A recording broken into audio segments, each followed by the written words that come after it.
Hello and welcome to Zero Cool Gaming, and this week, game review. Today I will be reviewing the video game Grandia 3.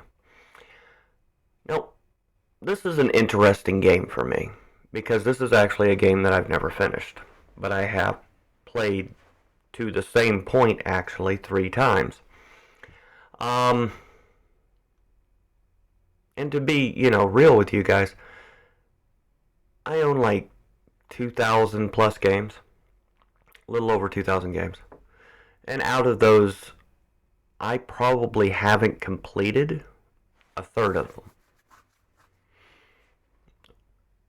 Now, does that mean that the games were bad? No. It just means that I got to a point where, to me, it wasn't worth finishing the game to do what the game wanted me to do. And this is one of those titles. I enjoyed the game, especially the beginning of it. It's a beautiful game. It has lots of color, lots of magic, lots of, all the stuff that I like in a game as far as the graphics and detail and stuff like that. The story's pretty basic. It's not a bad story. It moves along pretty well. But with the Grandia series, one of the things that I always liked about it was how well the combat and story were designed to play together in that respect. And what I mean by that is that there was no grinding in the first 2 games. You could play through the first 2 games as long as you finished all the battles in an area and moved on to next area. You didn't have to do any more than that. There was no grinding involved in the game. You could level up and expand all of your magics and things of that effect just by doing that. That to me is good game design. This game, however, at the same point, basically, on all 3 of them. There's been a couple of times I've gone a little further, but I'm still stopping at the same point. And it's because of grinding. The game gets to the point where I'm not a high enough level to get through the next section without going to previous sections and just battling myself up to a higher level. And to be honest, I didn't enjoy the game enough to want to do that to finish it. Okay, so let's get into it. What is Grandia 3? Well, Grandia 3 is a game in which the characters can equip both skill books and mana eggs. Both these items will boost particular attributes. For example, the Aqua Egg marginally boosts water magic, and the Scout Book greatly boosts tech skills. Books may also be consumed to gain new skills. Eggs can yield magic or be fused with other eggs to create a new egg altogether. Characters have individual magic, skills, and special moves, each of which is increased through their usage in battle. These skill levels determine which eggs or books may be equipped and the number of spells or skills that may be used by that character. Magic runs through the normal gambit of attack, support, defend. Skills are a bit more varied, allowing for things like simple increases to attributes, to a chance at counterattacking or multiple combo hits. Time-wise, they say the game will take about 25 to 35 hours. I played easily that every time, and I don't know how far I'm getting because I refuse to read a walkthrough on it, and there's a reason for that. I don't read walkthroughs anymore. I did it for a couple of years. I bought like 25 different walkthrough books, and I've read about 25 plus walkthroughs online. And while I did complete most of the games that I played, with the walkthroughs. What I found is that A, I didn't enjoy the game as much, and B, I didn't feel like I learned anything. So I stopped using walkthroughs. I found them to be pointless because they took away the parts that I find enjoyable. There was no challenge anymore. I didn't have to think my way through anything. There were no. To me, it made the game pointless. So I stopped using them. I understand that, yes, I could just go read a walkthrough and figure out how to get through the section of this game that I don't want to, but I'm pretty sure the walkthrough is going to tell me the same thing I already know. I need to be a higher level. So, maybe I'm wrong, maybe I'm right. It doesn't really matter. So the Metacritic score on this game is a 77 by the critics and an 8.6 by the users. And I would mostly agree with that. It's not a bad game. It's actually pretty enjoyable. There's lots of great cutscenes in it. It's got, like I said, a decent storyline. Nothing wrong with any of that. And even the battle system's not bad. It's actually kind of fun. There's quite a bit to it. I just don't like grinding. Especially in this type of game, I don't like grinding. So, fans of the Grandia series have always attributed the series with a presentation of great adventure and memorable characters. The worlds are filled with unique styles and ambience after each game. Like in Grandia II, fans have eagerly waited for a new sequel. And a lot of fans like the first game. And if I was younger, I probably would have enjoyed the first game, but I didn't have the game when I was a kid. In fact, I wouldn't have been a kid by the time it came out anyway. So, that's probably why I didn't enjoy it. It's just the story on that one kind of grinds my gears. So finally, after years of waiting, a game that promised to give the fans what made the first game so great, the game begins proper with a young man witnessing the adventures of a legendary king.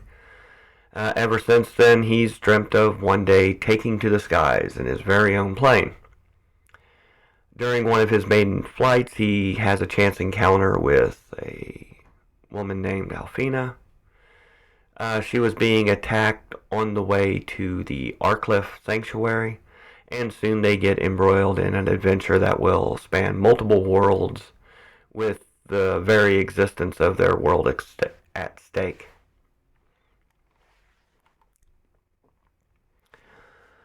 Grandia's 3 character customization has been fine-tuned and streamlined to efficiency. Characters have 3 stats that determine the amount of SP, skill, and magic slots they can have. They are called expert levels and will go up as you fight in battles, with the max being 15. In addition, mana eggs and skill books, which are used to boost the power of your equipped skills and magic, can be used at certain expert levels only. The more powerful the expert level, or the more powerful the skills and magic needed, the higher expert level will be needed to access those. Skills can be bought from skill shops and made from skill books in the shops.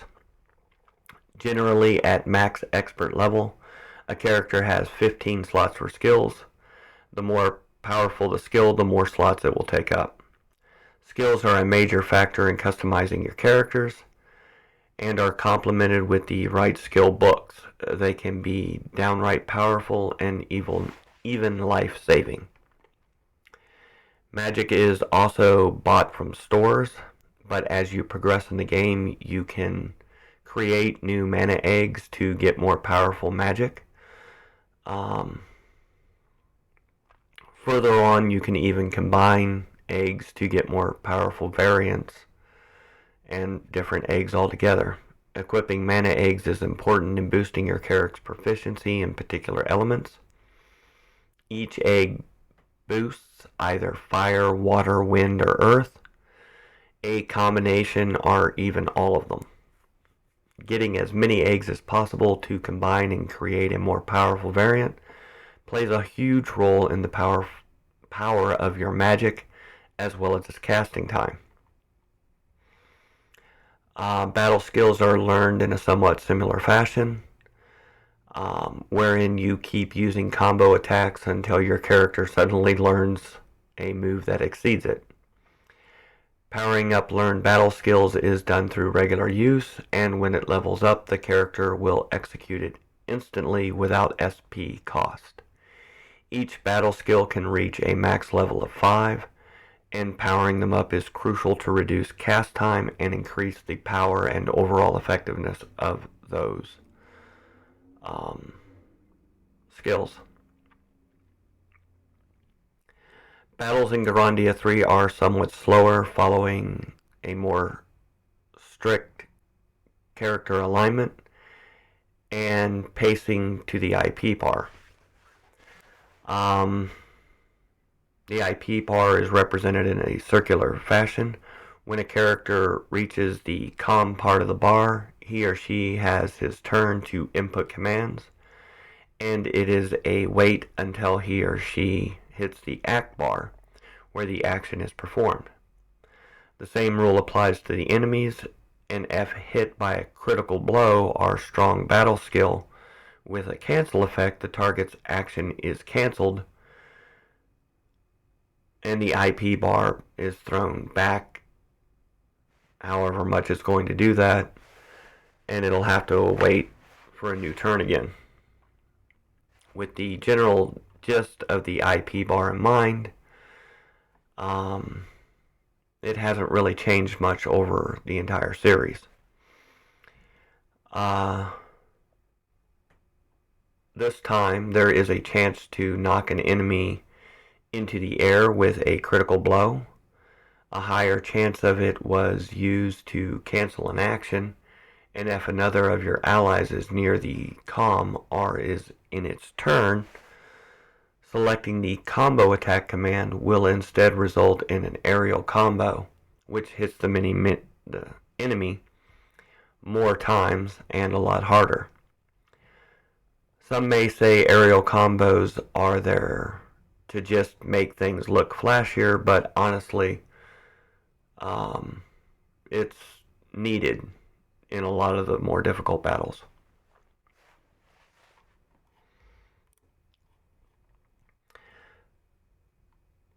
Okay, so one of the game's strengths is its combat, yes. But in this game, that's also, to me, its downfall, because it wants you to do a lot more of the combat than it's really set itself up to allow. There are side quests, but I complete all of the side quests, and I'm still not going through enough enemies to be leveled up enough to finish the game. So you do have a plane, and you can go back to any area you want. You can, gather items and collect different things that you're looking for, and you can literally grind and level your character up to his max abilities and everything, and I'm sure that'll make the end of the game much easier. But to me, yeah, it just wasn't worth it for me to spend the hours that I would need to do that. The area that I keep getting stopped in the game, or the same place that I keep getting stopped in the game, is once the castle in the sky opens up. Usually, once that opens up, you see it on your map, you see it when you're flying. So I travel to it, and that red thing beats me, so I go back down to a couple of different places, grind for a little while, try again, still die, go back, and after 2 or 3 times of doing that, I've had enough. And that's what's happened to me every single time I've played this game. So, do I like the game? Yes, it is enjoyable. It is fun. Have I ever finished it? No. One of these days, maybe, but I doubt it. I just find it too grinding at the end of it to complete. So, My review of Grandia 3 is that it's not a bad game. It is enjoyable. For some people, it might be something that they're willing to push through at the end to complete. Um, it's just not one that I felt like I wanted to do that with. And I have done that with games. And more than one. The story just wasn't enough to keep me intrigued. Or, I guess really by that point I already know where the story's going and how it's going to end. I guess that's why I'm not intrigued anymore at that point to see where it's going or what's going to happen. So, that's my review of Grandia 3, and I hope you enjoy the rest of your day.